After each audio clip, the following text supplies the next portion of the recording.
The following program paid for by Rosenberg Financial Group.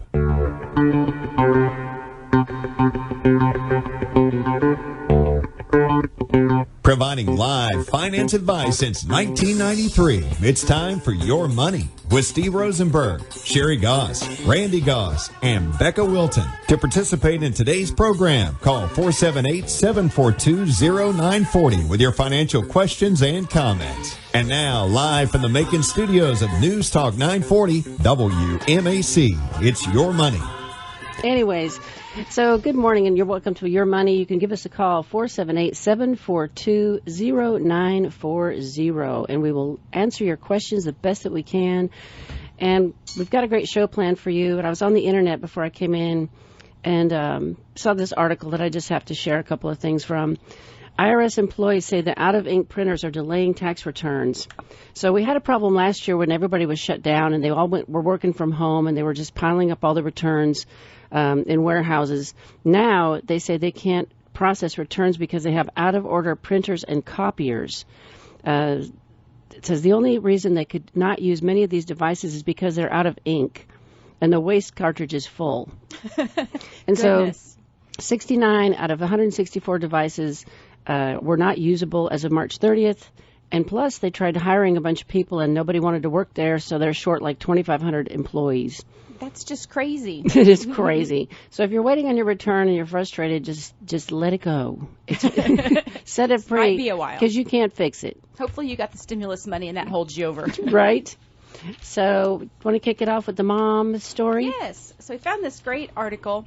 What did you learn from Mom about your money? So if you have something that you learned from your mom, call in and let us know. We'd like to hear some stories and just to share a little bit. But there was the person that wrote the article said there's some other things I've realized that on the surface might not have been so supportive, but they have become growth opportunities for me.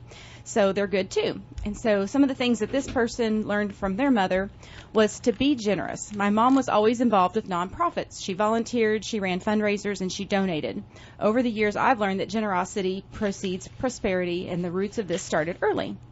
So be a smart spender. There was never overspending in our house. So did you see parents that lavished each other with gifts or their kids with gifts or overspent? Or did you have a home? We had none.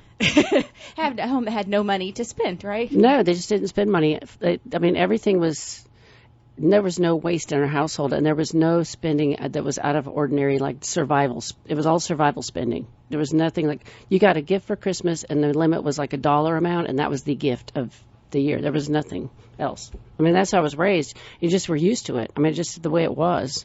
So and I can't. I think, like he was saying, that some of these things you just learned because that's all you ever knew growing up. Right. And you learn that, and that seems to be the way of life. I thought this was interesting. Communicate with your partner about money. So I think that's very important in this day and age. We see a lot of instances where people don't really communicate well, and one spouse doesn't know what the other one's doing, or there's fights, so they end up just stop talking about it because one's a spender and one's a saver, and instead of having fights about it, they just don't talk about it. But the article is saying that his mom would say, I need to ask your dad for a check. Kids interpret things they see and hear all different ways. Instead of seeing this as, oh, men should control the money, I took this as a lesson in talking about money with your partner. I'm grateful for this, and it plays out well in my 33-year marriage. And I was thinking about that, and that's how my family was. My dad was in charge of all the finances, and my mom was in charge of the household. Right, me too. Groceries and all that. And each week she'd get a check. And she'd be like, okay, what are we going to do? And she'd get the groceries. And if I had things for school, she would, pay it out of that. So I don't know if I necessarily took communication from that, but I saw that, there was working together, and that's the way they ran their household. Focus on the positive. My mom didn't complain. So, like, again, my mom, she had what she had, and she knew that's what she had each week to work with, and so she made it work. And another thing from the article was baking makes life sweeter. So his mom taught him to bake, and always had she baked with love and always had a freezer stocked with cookies and brownies. So what lessons did you learn from your mom? Does anybody have anything they want to share? Call in. We'd love to hear some of those things. My biggest thing from growing up is we didn't waste anything. There was not a scrap of anything. There was if there was a scrap of food left on the table at the end of the meal, the dog ate it, and that was the dog's food. I mean, everything was recycled. All of the waste went into the garden. Any aluminum went into the recycling bin, and there was no waste like whatsoever of anything. You never just threw anything away or just didn't eat something because you didn't like it. You sat there and you had to just suck it up and deal with it. Isn't it amazing how different it is today? I was, someone got on a conversation about leftovers, and someone was saying, oh, well, my kids just won't eat leftovers. And I'm like, what? And I was like, if that's their only choice, they'll eat leftovers. Right. But as a parent, to allow that and just throw it all in the trash can. I mean, we went out last night and we took leftovers home. I just don't throw away food. And so when I met Randy, he used to tease me because I would make a pot. I was broke. I was so broke. I would make a pot of soup. I'd go to the grocery store and make a pot of soup on Sunday, and that's what I ate. I'd heat it up every night, and that's what I ate every night for dinner all week. This is what I lived on so I could even have gas in my car to go to work. And I was in the cheapest apartment I could find. And so I invited him over one Saturday night, and I heated my soup up. And he was like, wow, this is what you eat, because he was in the military, so he was used to being able to go to the get whatever he wanted. Go down the line and eat all whatever he wanted. And I said, this is what I eat every day, like every day, every night. And I worked in a hospital, and they had free food for the patients, and I would snag some of that. I mean, that's what I lived on. I mean, it's like, you look back at that, but you can survive if you have to on very little. I mean, it's amazing how much you can not live on. Right. And to think today, I know you still meal prep, but think about how much time you saved in your life back then by making soup one time a week and then heating it up. Because, you can spend an hour or two every night cooking if you chop up all your vegetables every night and do all that. It can take, a lot of time. But meal prep is huge. I love doing that and having it done for the whole week, and then we just drag all our stuff in every day, and that's what we eat, and it controls what we eat, and it just works. Yeah, I sit there some days and like, what sounds good? What do I want to eat? And I have to think about where I want to go or what I want to get. And Sherri and Randy bring in their little bowls of food, and that's what they get to eat that day. So hopefully they're in the mood for that. Or you just have to. It's what you eat. You don't have a choice. This is what you're going to eat because we cooked all of this stuff. So that's what we're going to do. We're going to do some of that today for next week. But anyways, if you have a lesson that you learned from your mom, you should call us 742-0940 if you want to share, because moms are important. And happy Mother's Day, by the way. So this was an article about teachers trying to bring more parents into personal finance education. And I find it amazing because we had home ec, and it was mandatory in high school. And so you had to learn basic, like how to sew, if you had a hole in your clothing, how to fix things, how to cook basic things, how to use a checkbook. I mean, they covered all of this stuff in one class. And everybody had to take it. And so everybody learned how to do these basic things. And it's all been thrown out the window. And so unless a parent steps in, I don't think most kids are learning anything.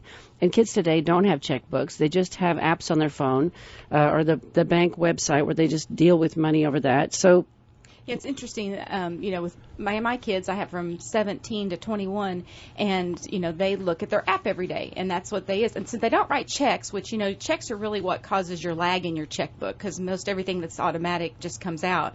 But, you could have a check that's held out for a couple of days, and that could, offset your checking account. But the kids, don't even write checks. They don't even understand. It's just they have a debit card. Whatever the app tells them, that's what they have. So there's nothing to balance.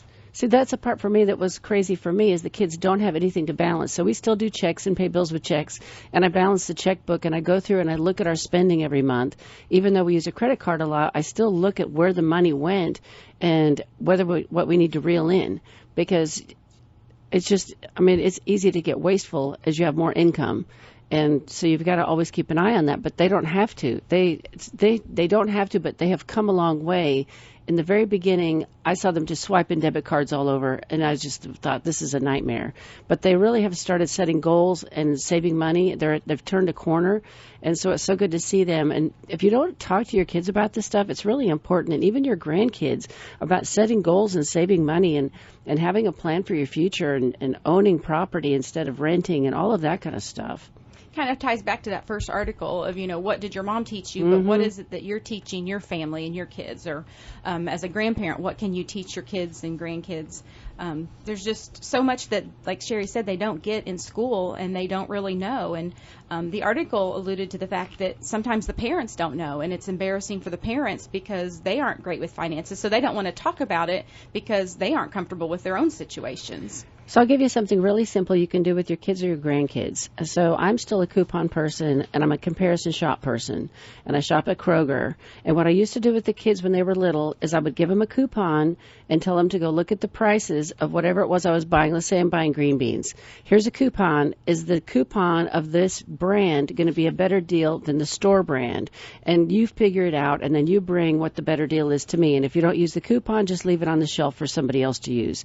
And just teaching them basic math and how to do math in their head and subtract a dollar amount from a price of a product and do comparison shopping is huge. And you can start doing that when they're little. I mean, in grade school, that's when I was doing it. And so I would engage them while we were shopping, and I would explain to them why we were buying things and what I was planning on cooking. And we actually did, this was really a big deal. So we did family meetings on Friday nights. And Sunday nights we did family meetings, and we talked about the food for the week, and we talked about the grades, we talked about attendance, we talked about everything, because I could download all of that from the system and get onto our son and put him on, and he would be on lockdown for another week because he was tardy for a class or he got a C, and it was ridiculous. And so accountability is huge, but accountability with education is really the key, and it will pay forward huge dividends for the kids that they have. Yeah, absolutely. And I think, like you said, even getting them familiar with being in the store and the meal planning and having a clue about that instead of just, I don't know, whatever mom does. Right. And there was something else that you mentioned that you learned when you were a kid. I'm trying to remember what it was. We did a thing. The kids were young, and we were in a fixer-upper house because we always lived in these houses that we were fixing up, which was interesting. And we would just pay for stuff as we could and paint rooms and whatever. But we were in this house, and the utility bill was really high. And it just struck me one day that we were leaving all these lights on. So I got a bunch of mason jars out, and I put like 20 pennies in each jar, and we each had a jar. And I said, here's the deal. For 1 month, if you watch someone leave a room without flicking the light off, you get to take a penny out of their jar. Man, I'd be a millionaire by now in my house. And so they got into it because they could catch us. And it was fun for them to catch each other leaving a light on. And we got so dialed into this, it created a whole new habit of being thriftier and not wasting energy. Just this one thing. And then we saw the utility bill came in the next month, and it was lower. And it became a habit that stuck with all of us of flicking the lights off when you leave a room. Something tiny like that can teach kids a lot. There's a lot of lessons that don't have to cost you anything. It's just a matter of getting creative about how to teach them. Even involving them in meal planning would be huge, and having them help with the meal planning or preparation or even cooking. So our son was responsible for cooking a meal one night a week, and he did all the yard work.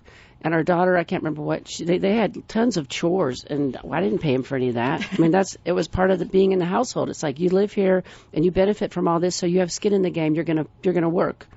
One thing I did when the kids were little, we had the blended family, and so there's 4 kids, and they're all trying to work together and go on vacations, and of course all 4 of them are, fighting for things and wanting the front seat or not wanting to get stuck in the very back seat. And I had something called Becca Bucks, and so they're just like, fake dollars from the dollar store or whatever, and doing chores around the house or helping out or doing things, you could earn certain Becca Bucks for certain projects that you did or certain chores. So then they could save them up, and we could fit 3 in the middle row, but the back row was just really horrible, and all the kids were like, I'm getting sick, I can't stand it back here. And so you could buy your way to the front seat, or you could buy your way all to the very front seat, and I would sit in the very back if you had enough Becca Bucks. Wow. So they would work hard knowing we were going on a trip or something to get these Becca Bucks so they wouldn't get stuck in the back seat. That's funny. That's great. But it teaches them, that like in life, you have to work hard to earn things, and then you can do stuff with the money that you earn. Yay. So a lady reached out to me a few weeks ago. She's the executive director of Watercrest Macon.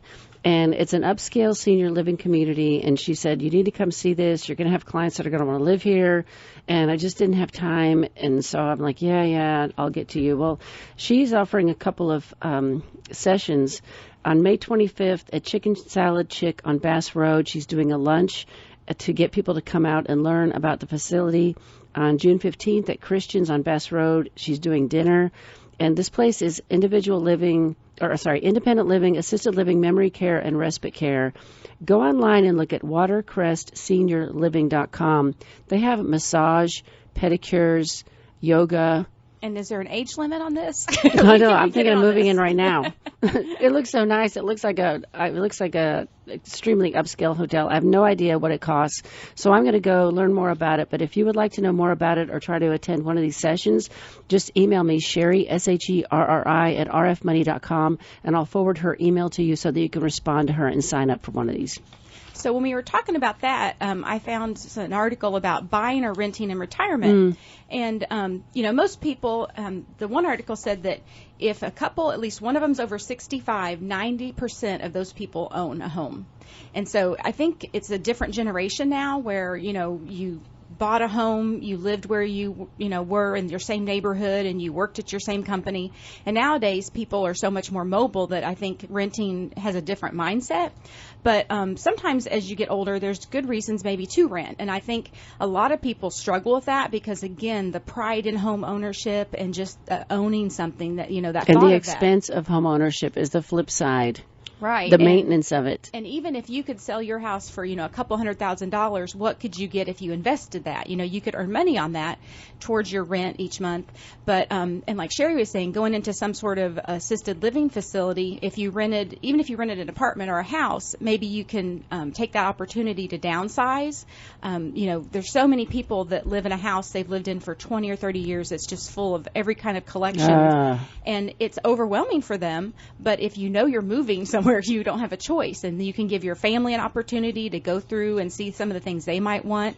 But this is the biggest problem my clients face is all this stuff, because they have inherited stuff from all the other people before them. Yes, so all of the antiques and the china and the silver and the knickknacks and the whatever you want to call them, tchotchkes, all of that stuff, and they're piled with it. I have a lady, she just moved into a rental for seniors, and it took her 2 years to weed through all of the stuff, and one granddaughter took one thing. Nobody wanted any of it, and so she had to just let it go. And there's places where you can, Salvation Army is what we used. We downsized from Warner Robins, and they come to your house with a truck and two guys, and you just walk through the house pointing at stuff, and they'll put it all in the truck and haul it off for you. Oh, nice. That was the best thing ever, because the kids didn't want it. And it was upstairs. It was furniture upstairs that I didn't feel comfortable dragging downstairs. It was heavy stuff, and these guys acted like it was nothing. And it went out to help somebody. And that's the thing, too. A lot of, older people, as they have mobility issues and they're in a two-story house, and there's even houses that used to be all the bedrooms are upstairs. Right. Nowadays, a lot of times the master bedroom's downstairs. But if you have an older house, it may not be handicap accessible. We have a client that is having, their mother lives with them, and they're having to widen doors because her wheelchair and walker won't get through the doors. And they've had to actually, bust out some walls. They've had to take out, the tubs the where you have to bathrooms, climb over that tub. Right. She can't do that.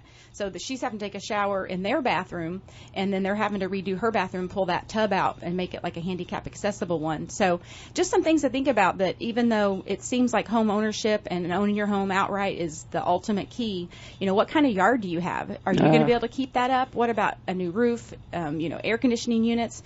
In some cases, renting may make sense. And, if it's something you are trying to make a decision with or something that you think about part of your retirement plan, give us a call. We'd be happy to talk it through with you. We do complimentary consultations. And, I have a couple right now that they're looking about 5 to 6 years to retire, and they still owe on their home, and they're like, going into retirement, we don't want a house payment. We either want to sell this and buy a smaller house, or, see what other options we have. And they love their home. It's a really hard decision. I said, well, let's worry about it in a couple of years. Let's revisit it later. But I also think just going through your stuff is a huge thing. And maybe some people don't want to deal with it if no one wants any of their stuff. But at least to see, people that do, to see people enjoy some of your furniture or some of the things maybe that you don't need, especially if it's just one person in a huge house, a 3 or 4 bedroom house, that it's way more than they need. What's so crazy is I inherited my mother's silver tea set. You remember those tea sets, like with the giant tray and the giant urns and the giant all of that? creamer and Yeah, sugar I had also. one of those. So I inherited it from her because my sister didn't want it, so she gave it to me. Nobody in the family wanted it, so you need to have this. It's Mom's. And so then we were in the military, so I drug it around the world in a box, and we finally got to where we were moving to the loft. And I said, the punch bowl with 36 cups and the tea service needs to go somewhere. Try to find somebody who wants that. And so the punch bowl went to a church, which I doubt anybody's ever used it because they use plastic cups now because of everything. And the silver tea set, I have no idea what they're doing with that. And then you couldn't really melt it down because it wasn't solid silver, so it wasn't worth anything to do that.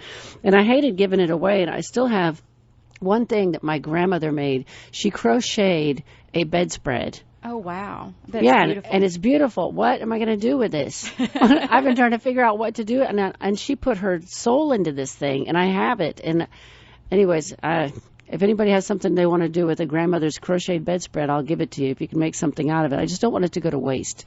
You know? That one was really special. So I look at it almost every day because it's on the shelf in our bedroom. Well, and we had a discussion, too, that there's professional organizers out there. So maybe you do need help. Or maybe it could even be something that you do with your grandchild or your child and make it a project where, maybe your grandkid comes every other weekend and spends a couple hours with you and starts to go through things. And I looked up those people, and I couldn't find either of them. Because I used to know 2 professional organizers that were here in Macon, and I could not find them on the Internet. And the other thing that's a resource to you is Bibb County Libraries, biblib.org. You can learn more about it. They have a place where you can take all of your VHS tapes, all of your photographs, and you can digitize all of it for free at the library. Now, do you have to actually do the processing, or does someone... You do the processing because it's on you because it's free. The machinery is there, the equipment is there, but you do it yourself. And they have somebody there to help you understand how to do it. But just call ahead and see if you need to make an appointment because we had 2 giant boxes of photographs that we went through that we just gleaned out what we really wanted and got rid of the rest. Kids don't want them. Yeah, I made scrapbooks for my kids. I'm like, look, this is scrapbooks of your whole first year. And they're like, oh, okay. And my sister had like tons and tons of scrapbooks where, she spent the hours cutting out the pictures and the stickers and the patterns and all this stuff. And her kids are like, yeah, you can keep those for us. And like, they're still in her house. They don't want them. They don't want any of it. Like, why don't they want? We made this for them. Don't they understand? Yeah, create a website. That might be better. That's a good idea. Right. So let me see here. So this came out this week. This is very good. So I was listening to the radio yesterday, and Montana has come out and said they are returning the $300 a person unemployment money to the government because people are getting it and they don't want to come to work, which we've been talking about this off and on for a month. The restaurants downtown are scraping because people are making $17.70 by not working. They're making that per hour. So why go to work? Yeah, that's crazy. And then North Carolina came out yesterday afternoon and said they are going to do the same thing. And then the U.S. Chamber of Commerce came out yesterday and said they want it over. They want this $300 extra thing done. And then the Georgia Department of Labor in the next couple of months says they're going to start requiring people to actually go look for a job. Finally. Can you believe this? How is it that, back in the day you had to, be let go. You couldn't just leave a job, and you had to have, a reason, and it couldn't be for fraud or anything. And now just if you aren't working, you just apply and you just don't get have money. to You get money and you week. don't have to do anything or look for a job. You just keep getting a check every week. And you can voluntarily leave and still get a check. That's just crazy. Right. I was reading an article about the Montana, how they were wanting to change it. And I think at the end of June, they're going to cut off that $300. But the governor there, he wants to do a Montana Return to Work bonus initiative. And so the workers will actually get a $1,200 payment if they have an inactive unemployment claim as of May 4th, and then they go to work for at least 4 full weeks. And so you figure the 4 weeks, it equals out about. Right. But to give them an incentive to get off unemployment and to go to work, and if they know they're getting that $300 cut off. But it's just crazy out there, the job market. There's so many jobs, and it may not be your ideal dream job, but there are plenty of jobs out there, even from the IRS, to change the toner cartridges. And I saw a reader board yesterday, and I think it was in front of McDonald's, that they're paying $50 if you just show up for an interview. Because that's the other problem is people call and they say they're going to come in, and then nobody comes in for the interviews. And you have a manager sitting there expecting to see all these people, and nobody shows up. Yeah, one article said that they could expect 1 out of 20 people to show up. Why would you schedule an interview if you weren't planning on showing up? I don't What's wrong with understand people that at these all. days? I know. I don't understand any of it. But anyways, they need to stop the extra unemployment because it's just keeping people from doing anything. Let me see. Oh, yeah, and the highest unemployment, of course, is in leisure and hospitality. So good luck Las Vegas opening back up. They need to fix the law now before they're trying to open all their hotels because nobody's going to want to go to work. Yep. So... and they said that overall, all the numbers came out for April, and that there was huge discrepancies in what they thought would be the unemployment rates and how many people would be working. And they said that there was much less than over 266,000 expected, and the unemployment rate rose up 6.1%. So it's just crazy that the unemployment rate is staying stagnant and actually increasing while there's all these jobs out there. And Janet Yellen yesterday came out and said that she doesn't think that the stimulus money or the extra whatever unemployment money has anything to do with the unemployment rate. Whatever, these people have more money What to is she sit at home thinking? with. She doesn't read. Well, obviously. in her world, $1,600 or $1,400 doesn't make a huge difference to her, and she obviously doesn't qualify for it. But she doesn't understand that, if you're making $300 or $400 a week, and you and your spouse and you have a kid, you get $1,400 each. I mean, that could be a month or so of your rent and your groceries. And so, hey, why go to work this month? I got all these stimulus checks. Right. So the next thing is inflation. We got a few really good articles, and I was sitting there reading this morning. And I went to Kroger 2 weeks ago. We do our meal plan, and we're going to have a spaghetti squash. My squash was $6. Oh, my goodness. I was like, I didn't pay attention to the price on the thing. I just assumed it's a vegetable and it's not going to be that expensive. And I scanned it and weighed it, and it was $6. And they trick you because they're like, $2.79 per pound. And you're right. like, well, how many pounds is this? And you don't think about it, and you get up there, it's 2 or 3 pounds. So like, wow. Food is getting more expensive. I've seen it there. And then the other thing is the gas. Gas prices are going up. But anyways, I'm getting ahead of myself. So what drives inflation? So the Fed has an inflation target of 2% and adjusts monetary policy to combat inflation if prices rise too much or too quickly. Inflation is a concern because it makes money that you make today less valuable when you go to the store. So the first type of inflation is cost push inflation, which this occurs when prices increase due to increases in production cost, such as raw materials and wages. And the example we gave last week of this is the chip shortage that is causing auto manufacturers to have to shut down plants because they don't have enough chips to go in the cars to build them. And so they're saying it's going to take through the end of this year for the chip supply to actually come back to the place where they can actually manufacture the amount of cars that they want to make. Isn't that crazy? It is crazy. And so price of steel is up, price of copper, price of aluminum. So the whole price of a vehicle is up at a peak right now. So I wouldn't be looking for a new car right now. If you're in the market, I wouldn't even be trying because you're going to pay a premium for whatever's left on the lot. And kind of like when everybody started buying all the cars and everything during COVID last year, and the lots were just empty. They couldn't keep up with the demand. And so that causes your prices to go up. So wages also affect the cost of production and are seen as the single biggest expense for businesses, which there is now happening because they're having to pay a premium for people to even come to work, and everybody's fighting over the same amount of workers. Let me see here. Natural disasters can also drive prices higher, which is what we're seeing now. We're going to have shortages. I was at the store. I was at Sam's Club, and I can't remember what I was buying, but the entire shelf was empty. There were like 2 items left. And it was the most weird thing. The supply chain thing is so weird how there's just not enough of certain things, and it seems to kind of stagger throughout the store. We have plenty of hand sanitizer now, though. Yeah, I was going to say, in the beginning, you couldn't find toilet paper and Clorox wipes, and now you're seeing those everywhere, and it's so exciting. But now, like you said, it's moved on to other things. Demand pull inflation is the other type of inflation. This is caused by strong consumer demand for products or services.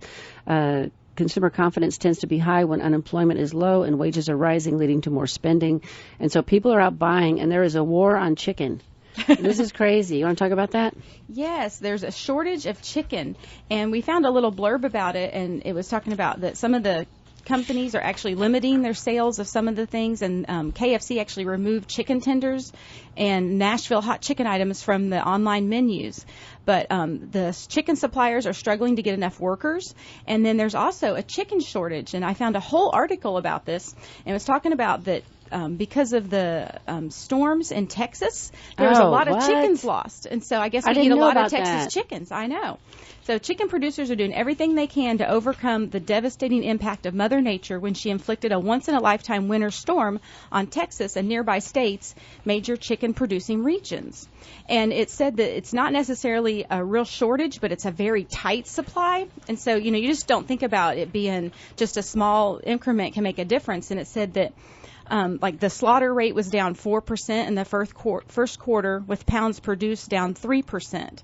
And so production has begun picking back up in April, but they were finally up 7% the week ending in April 24th production. But there's like a lot of companies that have had to adjust their menus, and even like smaller companies we're talking about, they used to have like wing night once a week, and they've had to do away with this. One company now they're having pizza night. Exactly. One company that does wings, they're only selling wings if you come in the restaurant, because that way you're going to buy drinks and other food, but they won't sell you wings if you're just taking them home with you. It's crazy. And so because production of the chickens is up, it means that the price, the feed that they're using for the chickens is also in high demand. So the price of feed is going up. The price of the workers that are going to come work there, they're demanding more money. So the whole price of all of it is going up. Yeah, it's just absolutely crazy. It is really crazy. Something can lead to that. And then the next thing that can impact inflation is expansionary fiscal policy. So governments can increase the amount of discretionary income for both businesses and consumers, which is what they've been doing huge since Biden was elected.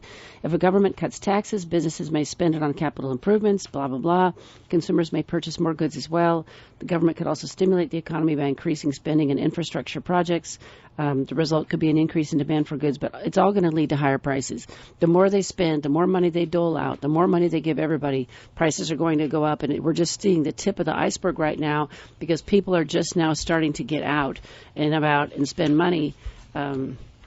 Like last night, I mean, I can't tell you, last night, every restaurant on Second Street was cram-packed. It was people just want out of their houses. They want out of their house, no mask, get out and spend some money, because they've been pent up and they're sick and tired of it. So some other funny things I found that I found an article about all the different shortages. So we started with the toilet paper, hand sanitizer, N95 mask. Yeah, if you want a gallon of hand sanitizer, I'll sell it to you for $100. I bet you could get it like 75. You could get a discount. And then they went through a big cycle of like bicycles and kayaks and camping gear, because everybody started camping, and RVs. I have a client that camps, and they usually just, decide where they're going to go and roll into the campground that night. Well, you're having to make reservations now, and there's some parks in Georgia that you have to make a year out in advance now. And so they've we just want to go camping, and we really enjoy our places. And now all these other people are like taking over, kind of like the gym at the first of the year. Yes. All these people show up and like take up your space and start exercising. But they also said swimming pools like this summer, like above ground ones, trampolines, roller skates, even like dumbbells. Home gyms. Another big one was ammo and freezers. Freezers were huge. When we bought that cow last year, we couldn't even find a freezer. We got the last one at the Lowe's, and we still have 8.2 cubic feet of beef. Cow. There were several people, their freezer actually went out, and they couldn't hardly find one. Right. Baking ingredients were really hard to find for a while, because that was a everybody big was home trend. baking, gardening supplies, webcams and desks, everybody having their home offices. But the one that I've heard about recently are ketchup packets. Did you hear about that? So all these companies, have turned to everything's drive-through and curbside pickup and takeout, and so everybody does all the ketchup packets. Well, now they're having a shortage of those ketchup packets, and it's like you were telling me the other day. Now everybody has to do those little cups, and so you have to buy all the little plastic cups, and you have to buy the big with lids, and fill them all up. Fill them all day long. Yes.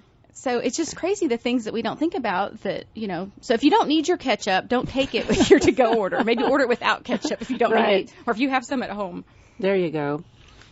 So anyways, the Fed is talking about, I'm not going to cover this, inflation, rising prices. I think we've already beat that into the ground. So here's a really practical thing that the average consumer will be absolutely impacted by.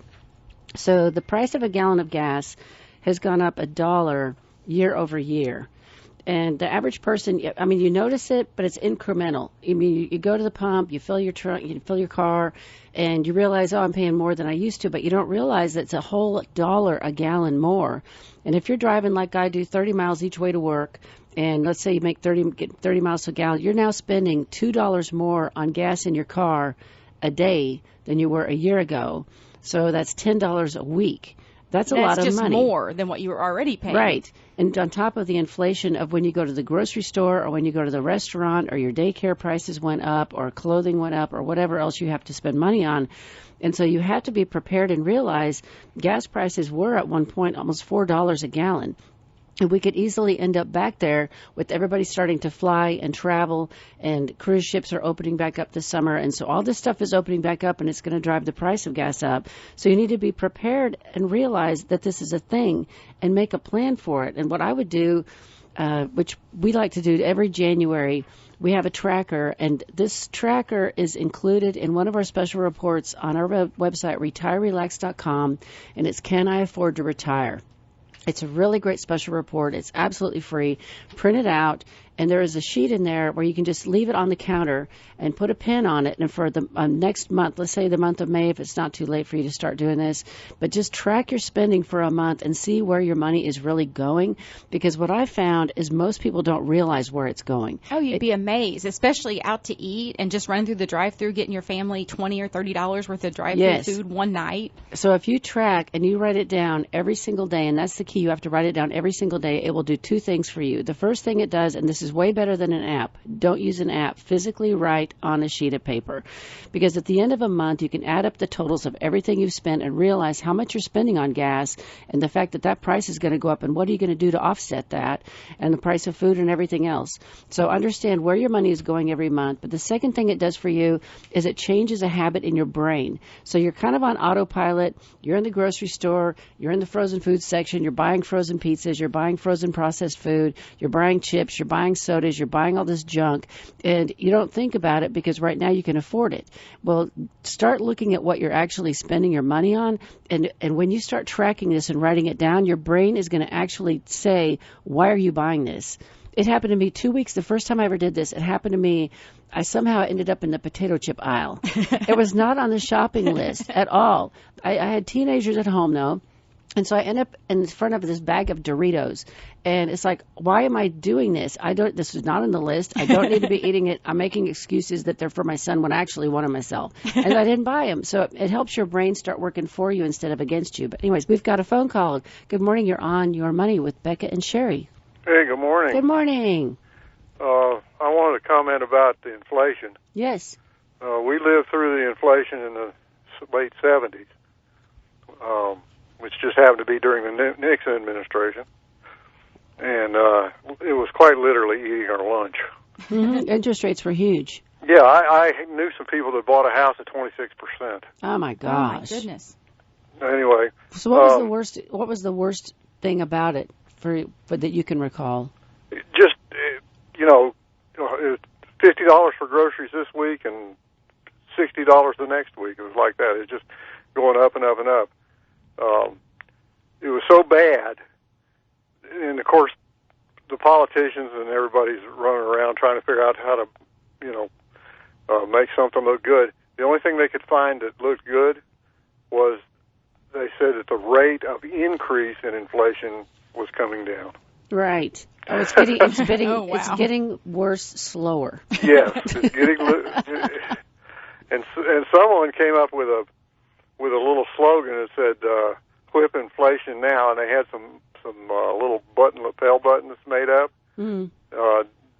Win, W-I-N, and somebody turned theirs upside down and said, "Oh boy, here we go." NIM. Yeah, oh shoot. Oh, it said no immediate miracles. N-I-M. On the same day, they turned their little button upside down. But anyway, it was very tough. And when the inflation finally did come down, it was a real relief. So people that are living paycheck to paycheck are the ones that I worry the most about in this, because if they're not if they haven't had any education from home about how stuff works, if they don't have a checkbook or any way to actually look at where their money goes, if they're swiping a debit card everywhere they go or a credit card, and they're carrying debt, and credit card debt interest rates would go up. I mean, if you're in a fixed mortgage, fixed things like that, at least you know what you're going to pay. But if you have other unfixed things that are going to start going up, those are the people that are going to get hammered by this. And so if they don't know what to do or how to work around it or how to prepare for it, that's a disaster. Yes. And most of them have never been through what you just talked about. Well, we learned very quickly. Yeah, you learn very quickly, but the grocery store to me was staggering. So we go to Sam's, and I know a lot of people are like, how can you go to Sam's Club and buy those giant piles of things when it's only the two of us? But I meal plan, and it's like if I buy that giant bag of broccoli, guess what? We're going to be eating that every day for a week. And I finally warned my husband down to the point, well, he will eat the same thing every day for a week. He didn't used to do it. In the military, he wouldn't do it. He'd eat it for 2 days and then say, I can't do that anymore. So I would have to eat it all. But we just meal prep. And if people could start buying in bulk or getting some kind of discount, I find I save a lot of money going there. Yeah. It's totally worth it for me. I pay about half price on almost everything I buy compared to Kroger. And so there's opportunities out there for people to get a little smarter in the shopping and not get taken to lunch by the government. You talked about your little sheet that you lay on the counter with a pen by. Uh-huh. We actually had one of those. Yes. And we would write down on there everything we spent. We do it on the computer now, but right. Back then we just wrote it down. And it was very helpful to be able to go through that, look at it, and see where a lot of money was going. Especially before you retire, you have to understand where your money's going and how much you're spending. And if you use credit cards, you get totally out of touch with how much you're spending. Yeah, when you swipe it, you just don't even realize how it adds up so you have fast. No idea. Very good. Very good call. Thank you so much. Yes, ma'am. Bye. Have a good weekend. Interesting. So I had a call from somebody this week. It was so interesting. He listened to the radio show. Nicest guy. And he said, here's my dilemma. And he goes, I don't know if you can help me or not, but I don't know who to call. He said, I am legally blind, and someone in my church gave me this device, and he called it a Clearview speech machine. Somebody handed it to him without any instructions or manuals or anything because the person who owned it had passed. And so they wanted to pass it along to somebody else and do something nice. So they gave this device to him, and he said, I'm supposed to be able to put it over my book, and it's supposed to read to me. He said the magnification works, so it makes the letters bigger, but it doesn't read to me. And I've tapped on everything on this device. I have tapped on every button, and I cannot make it read. Do you know anybody who could maybe help me? And I said, well, let me make some phone calls. So I learned some stuff. And this is why people that call with questions, this is always good because we always learn something every time. So and we have at least one or two other clients that we can help with that information usually. Yes. So. And so I called the Vector Center because he's a veteran, and I asked them, I said, do you have anybody there that could help this person in any capacity?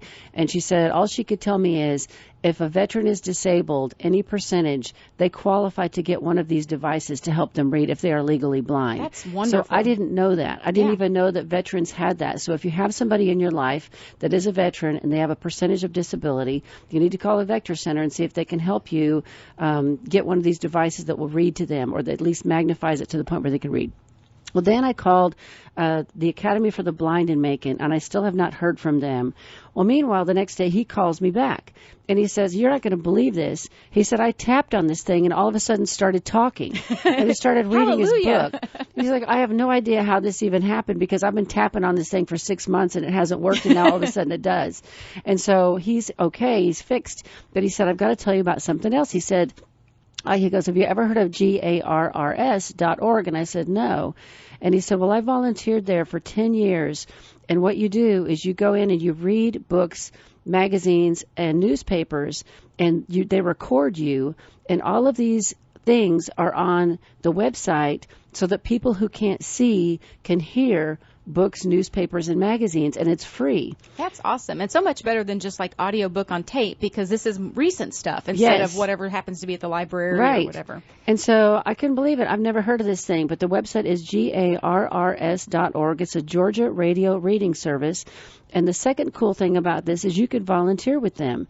They need 200 people a month to read to have their voices recorded. I would not. I'm too raspy. I would not be a we good need some person. of those guys that talk really low and have really soothing voices. Yeah, but you can go on their website and there's a schedule. So I noticed at noon you could listen to a David Baldacci book, and there's a schedule, and it's 24/7. It's all That's 7 days a awesome. week, every hour of the day. And so get somebody to help you. Get on the website and make a plan for when you turn this thing on, and you can listen on your phone. You can listen off your computer.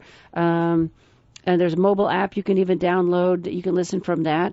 But if you're we have friends who, we have I have a client that's legally blind. So I emailed this to them. They had never heard of it. And then one of Steve's clients is legally blind, and they had never heard of it. And so spread this kind of stuff around to people in your church that probably have never heard of it, and they don't even realize they could be listening to a book or whatever. Or have your friends or even you email us and to get more information about it. Because, I have a client, and her husband just passed away, and she's legally blind. And she said, he was her eyes and her ears, and he would read the mail that would come in. He'd read everything to her. He helped her around. And so, something like that could keep her kind of in touch with the world and not to feel so alone and isolated. Right. And helpless. Yeah. So email us, Becca, BECCA, at rfmoney.com, or Sherri, SHERRI, at rfmoney.com, and we'll be happy to share more information about it. I think some of my clients will be really, really good at reading for this.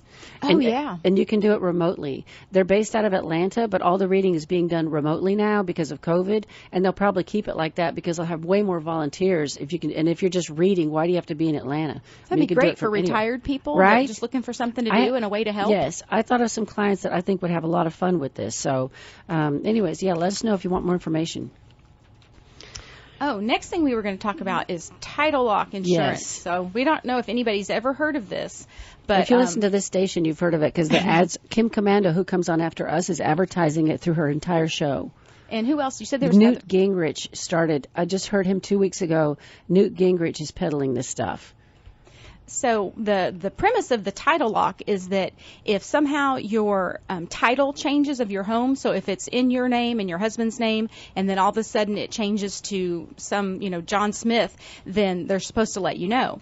But the problem is that they let you know after it's already happened, and they don't really do anything about it. So they're kind of like a scare tactic, telling people you need this insurance and you need this, but it's really not insurance. It's a monitoring system, and it does let you know if something happens, if there's been a change, but they aren't going to really do anything about it.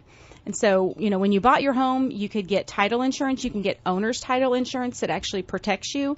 And that insurance, when you actually buy your home, is actually protecting you against anything previously that's been on the mortgage. Like a lien or something. Lien. And so by buying that insurance, there's nobody that can come back later after the fact and say, well, you owe this money on it. The title company has to insure you for that. But this, I think, is just really confusing. And I think people are going to think it's something they need.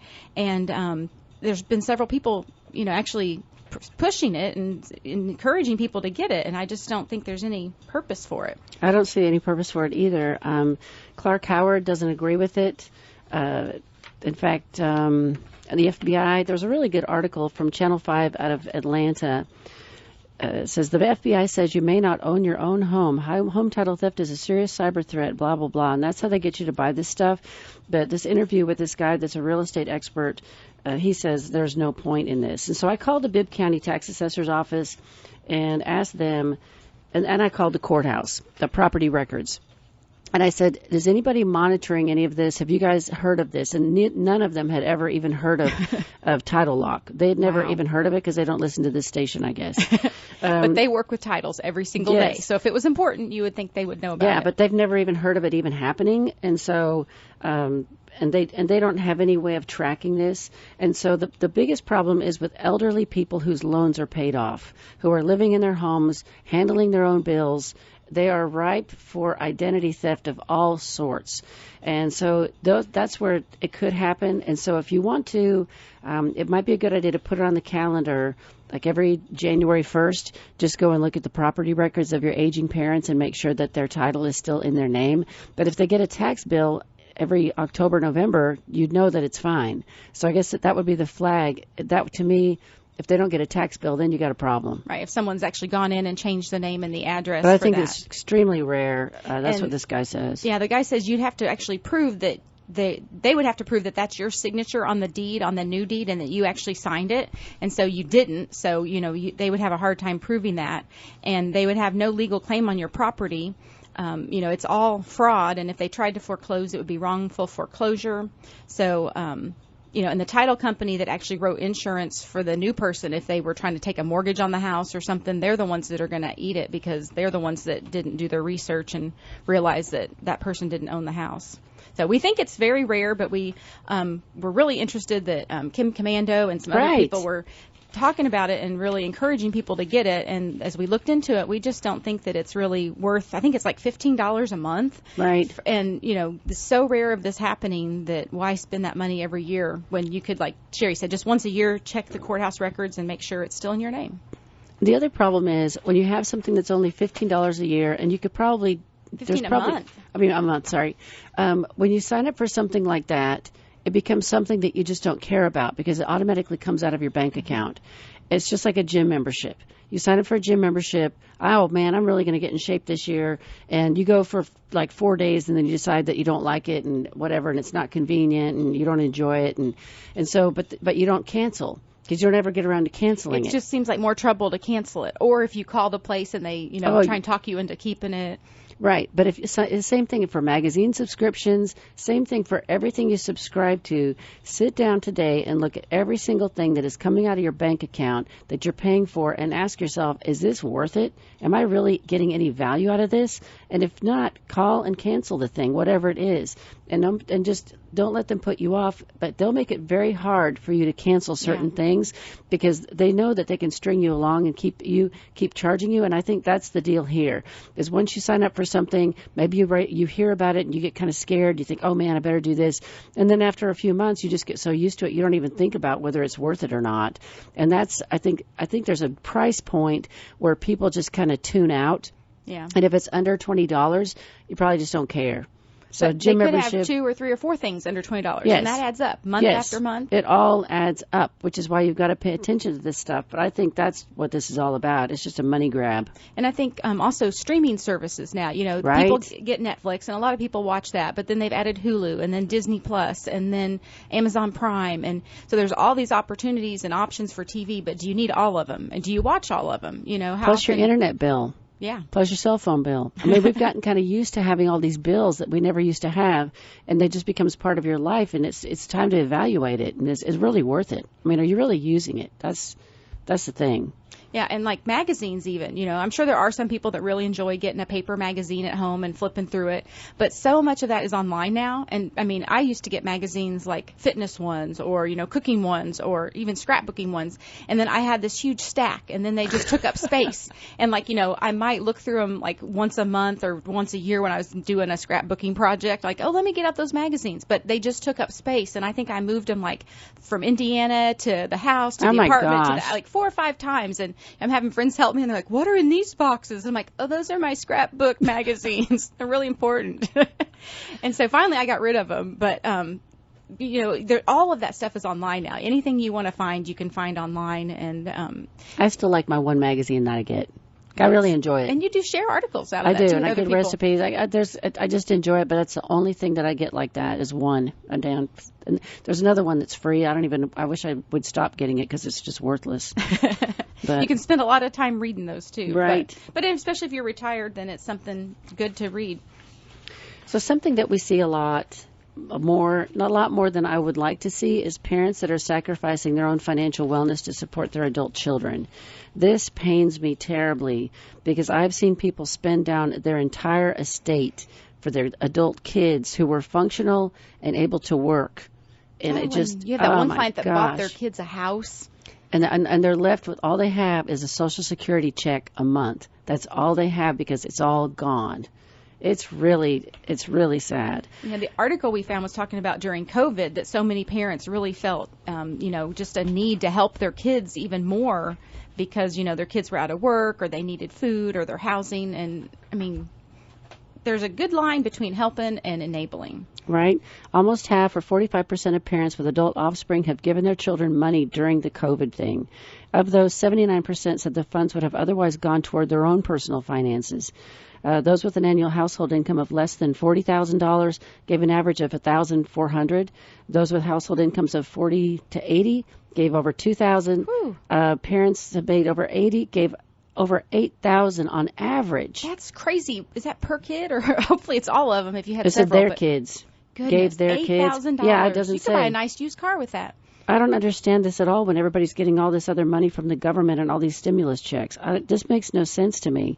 And so they're saying it's holding them back, the adults' parents, it's holding them back from paying off their own credit card debt. And saving for the future and retirement. This can't be the half of the people in this country. There's no way this can be. I don't know who they surveyed on this or where they got these people. Oh, but I run into so many people that help their kids that just feel the need that, they've got to take care of them. I've seen people take out second mortgages on their house to help their kids with expenses, and it's just amazing the guilt, or I don't know, just letting go of your kids and like letting them stand on their own 2 feet and actually take care of themselves. It's just amazing. I've seen a lot of bad situations when I did lending with grandparents. Oh, yeah. I don't like this at all. So take care of yourself first. Make sure that you have your affairs in order and that you're going to be able to retire. If you want to help your kids, do it with extra income that you have that you don't need, but don't enable them. It's the worst thing you can do is to get them hooked on you paying for stuff for them, because it becomes a habit and they expect it. And then they plan their world around getting money from you. This is not good in any direction. Yeah, I think it's hard to get them off like your car insurance and your cell phone bill, and they just get used to you paying that, and they're in their own world, and they don't even realize that those are things adults have to pay for themselves. Right. So if you'd like a complimentary consultation in either our Warner Robins or Macon office, Becca, me, or Steve would like to see you. We'd be happy to do it. No charge.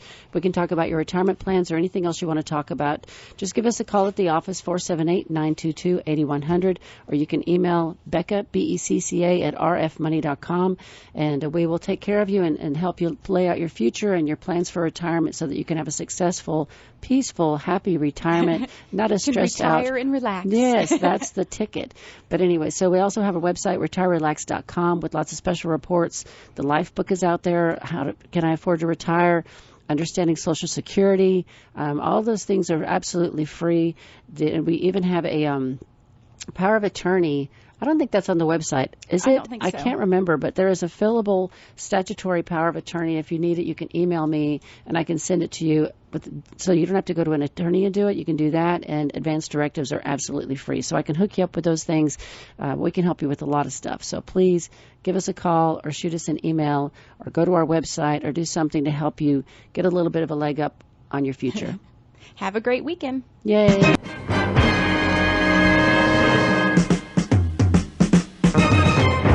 The views expressed on this show should not be construed directly or indirectly as an offer to buy or sell any securities or services mentioned herein. Investing is subject to risk, including loss of principal invested. Past performance is not a guarantee of future results. No strategy can assure a profit nor protect against loss. Please note that individual situations can vary. Therefore, the information should only be relied upon when coordinated with individual professional advice. Securities are offered through Royal Alliance Associates Incorporated, member FINRA and SIPC. Advisory services are offered through Rosenberg Financial Group, a registered investor advisor not affiliated with Royal Alliance Associates Incorporated. Offices are located at 2517 Moody Road, Warner Robins, and 4875 Riverside Drive, Suite 201 in Macon. Phone numbers are 922-8100 and 741-4457.